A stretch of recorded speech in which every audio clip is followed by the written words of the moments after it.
semua, perkenalkan nama saya Elizabeth Putrana Sibukat dari kelas Pendidikan Biologi D 2019, NIM 4193141028. Materi yang akan saya bawakan pada video ini yaitu Pancasila sebagai dasar pengembangan ilmu pengetahuan.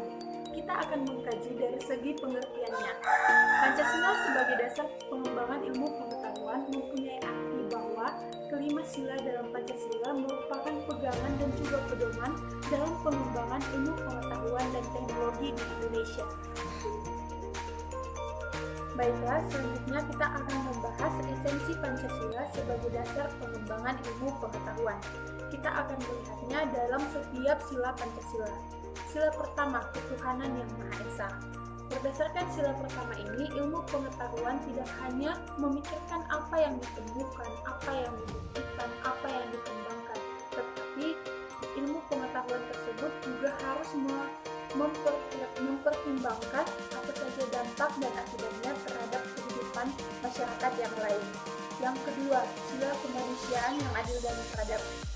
Sila kedua ini memberikan dasar moralitas kepada kita bahwa dalam pengembangan ilmu pengetahuan tersebut, manusia harus melakukannya secara beradab dan harus ada usaha mencapai kesejahteraan umat manusia. Yang ketiga, persatuan Indonesia. Sila ketiga ini memberikan kita kesadaran nasionalisme dan diharapkan ilmu pengetahuan dapat dikembangkan untuk memperkuat rasa persatuan Indonesia. Yang keempat, sila kerakyatan yang dipimpin oleh hikmat kemanusiaan, oleh hikmat kebijaksanaan dalam permusyawaratan perwakilan.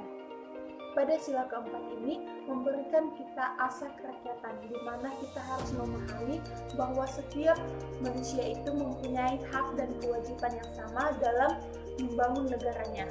Yang kelima, keadilan sosial bagi seluruh rakyat Indonesia. Dalam pengembangan ilmu pengetahuan, manusia haruslah menjaga keseimbangan keadilan dalam kehidupan kemanusiaan. Kita harus menjaga keseimbangan antara hubungan diri kita dengan orang lain, menjaga keseimbangan kita dengan Tuhan kita, menjaga keseimbangan kita dengan lingkungan kita. Pancasila sebagai dasar pengembangan ilmu tersebut mempunyai tantangan tersendiri. Tantangan tersebut dibagi menjadi 4 bagian. Yang pertama, kapitalisme. Kapitalisme ini merupakan penguasaan perekonomian dunia, termasuk Indonesia. Akibatnya ruang lingkup dalam penerapan nilai-nilai Pancasila tersebut menjadi sangat terbatas. Yang kedua ada globalisasi. Globalisasi ini menyebabkan lemahnya daya saing bangsa Indonesia dalam pengembangan iptek. Akibatnya, Indonesia itu lebih sering berkedudukan sebagai konsumen daripada produsen dibandingkan negara-negara lain yang lebih maju secara iptek. Yang ketiga ada konsumerisme. Konsumerisme ini menyebabkan negara Indonesia menjadi pasar bagi produk teknologi negara lain yang lebih maju ipteknya. Yang keempat ada pragmatisme. Pragmatisme ini berorientasi pada 3 ciri, yaitu keberhasilan, kepuasan, dan juga hasil. Pragmatisme ini telah mewarnai perilaku kehidupan masyarakat Indonesia.